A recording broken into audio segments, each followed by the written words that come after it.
Hi hello ನಮಸ್ಕಾರ Karnataka Infotech Kannada YouTube ಚಾನಲ್ಗೆ ಸ್ವಾಗತ. So finally KCET round 2 seat allotment result ಬಂತು. ನೆಕ್ಸ್ಟ್ ನೀವು ಚಾಯ್ಸ್ ಎಂಟ್ರಿ ಕೂಡ ಮಾಡಾಯಿತು. ಈ ವಿಡಿಯೋ ಬಂದು ಚಾಯ್ಸ್ 1 ಕೊಟ್ಟು ಕಾಲೇಜ್ ಅಡ್ಮಿಷನ್ಗಾಗಿ ಹೋಗುವ ಸ್ಟೂಡೆಂಟ್ಸ್ಗಾಗಿ ಈ ವಿಡಿಯೋದಲ್ಲಿ ಕಾಲೇಜ್ ಅಡ್ಮಿಷನ್ ಹೋಗುವಾಗ ಏನೇನೆಲ್ಲ ಡಾಕ್ಯುಮೆಂಟ್ಸ್ ಬೇಕಾಗುತ್ತೆ ಮತ್ತು ಎಷ್ಟು ಸೆಟ್ಸ್ ಆಫ್ ಜೆರಾಕ್ಸ್ ಬೇಕಾಗುತ್ತೆ ಎಂದು ನಾನು ಈ ವಿಡಿಯೋದಲ್ಲಿ ಹೇಳ್ತೀನಿ. ಸೊ ಇಲ್ಲಿವರೆಗೂ ವಿಡಿಯೋ ನೋಡಿದವರು ಯಾರ್ಯಾರು ಲೈಕ್ ಮಾಡಿಲ್ಲ, ಸಬ್ಸ್ಕ್ರೈಬ್ ಮಾಡಿಲ್ಲ ಮಾಡ್ಕೊಳ್ಳಿ. ಸೊ ವಿಡಿಯೋ ಸ್ಟಾರ್ಟ್ ಮಾಡೋಣ ಬನ್ನಿ.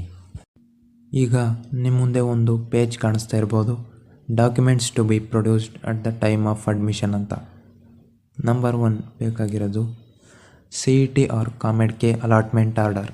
ಅಂದರೆ ನೀವು ಫೀಸ್ ಪೇ ಮಾಡಿದ ಮೇಲೆ ಅಡ್ಮಿಷನ್ ಆರ್ಡರ್ ಡೌನ್ಲೋಡ್ ಮಾಡ್ಕೊಂಡಿರ್ತೀರಲ್ಲ ಅದು, ಅದರ ಜೆರಾಕ್ಸು 5 ಕಾಪೀಸ್ ಬೇಕಾಗುತ್ತೆ.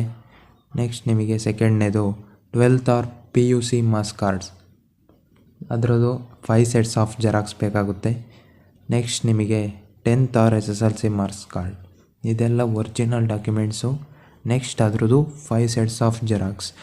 Next 4th one caste certificate if seat has been allotted under any category, ಅದರದ್ದು 3 ಸೆಟ್ಸ್ ಆಫ್ ಜೆರಾಕ್ಸ್ ಬೇಕಾಗುತ್ತೆ. ನೆಕ್ಸ್ಟ್ 5th ಒನ್ ನಿಮಗೆ ರೂರಲ್ ಕೋಟಾ ಅಥವಾ ಕನ್ನಡ ಮೀಡಿಯಂ ಕೋಟಾ ಅಥವಾ sports, physically handicapped, NCC, defence, ex defence, Hyderabad Karnataka region ಆಗಿದ್ದರೆ ಅದರದ್ದು ಸರ್ಟಿಫಿಕೇಟ್ಗಳು ಬೇಕಾಗುತ್ತೆ, ಜೊತೆಗೆ 3 sets of xerox. Next 6th one ಬಂದು CET or COMEDK admission ticket, ಅಂದರೆ ಹಾಲ್ ಟಿಕೆಟ್ ಕೊಟ್ಟಿರ್ತಾರಲ್ಲ ಎಕ್ಸಾಮ್ ಟೈಮಲ್ಲಿ ಅದರದ್ದು 3 ಸೆಟ್ಸ್ ಆಫ್ ಜೆರಾಕ್ಸ್ ಬೇಕಾಗುತ್ತೆ. ನೆಕ್ಸ್ಟ್ ನಿಮಗೆ 7th one fees paid challan KA or COMEDK, 3 sets of xerox. Next 8th one study certificate domicile 7 years, ನಿಮ್ಮದು study certificate ಇರುತ್ತಲ್ಲ ಅದರ original ಜೊತೆಗೆ ಜೆರಾಕ್ಸ್ 3 ಸೆಟ್ಟು. ಆಮೇಲೆ ಕಂಡಕ್ಟ್ ಸರ್ಟಿಫಿಕೇಟ್ ಅಂತ ಬರುತ್ತೆ, ನೀವು ಕಾಲೇಜಲ್ವಾ ಲಾಸ್ಟ್ ಸ್ಟಡಿ ಮಾಡಿರೋದು ಅದರದ್ದು, with 2 sets of xerox. Next 10th one transfer certificate if collected from the institution last studied, ಅಂದರೆ ಕಾಲೇಜಿಂದು TC, ಅದರದ್ದು 5 sets of xerox.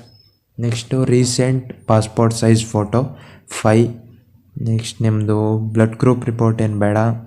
Next Aadhaar card 1 xerox ಇರಲಿ, ಅಂದರೆ ನೀವು ಜಾಸ್ತಿ ಇಟ್ಕೊಯಿರಿ, ಒಂದಲ್ಲ ಒಂದು 3.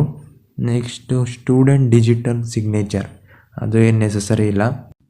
ಕೆಲವೊಂದು ಕಾಲೇಜಲ್ಲಿ ಈ ಎಲ್ಲ 14 ಒರಿಜಿನಲ್ ಡಾಕ್ಯುಮೆಂಟ್ಸ್ ಜೊತೆಗೆ verification slip and application form, CET application form ಕೂಡ ಕೇಳ್ತಾರೆ, ಅದರದ್ದು 3 ಸೆಟ್ಸ್ ಆಫ್ ಜೆರಾಕ್ಸ್ ಇಟ್ಕೊಳ್ಳಿ. ಮತ್ತು ಈ ಎಲ್ಲ ಒರಿಜಿನಲ್ ಡಾಕ್ಯುಮೆಂಟ್ಸ್ದು ಒಂದು 5 ಸೆಟ್ಸು ನಿಮ್ಮ ಹತ್ರ ಜೆರಾಕ್ಸ್ ಇಟ್ಕೊಳ್ಳಿ. ಯಾಕಂದರೆ ಈ 4 ವರ್ಷ ಈ ಒರಿಜಿನಲ್ ಡಾಕ್ಯುಮೆಂಟ್ಸ್ನೆಲ್ಲ ನಿಮ್ಮ ಕಾಲೇಜಲ್ಲೇ ಇಸ್ಕೊಂಡಿರ್ತಾರೆ, ಅದಕ್ಕೋಸ್ಕರ. ಸೊ ಇದನ್ನು ನೀವು ಫೋನಲ್ಲಿ ಕೂಡ ಸ್ಕ್ಯಾನ್ ಮಾಡಿ ಇಟ್ಕೊಳ್ಳಿ. ಸೊ ಮುಂದಿನ ವಿಡಿಯೋದಲ್ಲಿ ಸಿಗೋಣ. ಅಲ್ಲಿವರೆಗೂ like, share and subscribe Infotech Kannada YouTube channel. Jai Hind.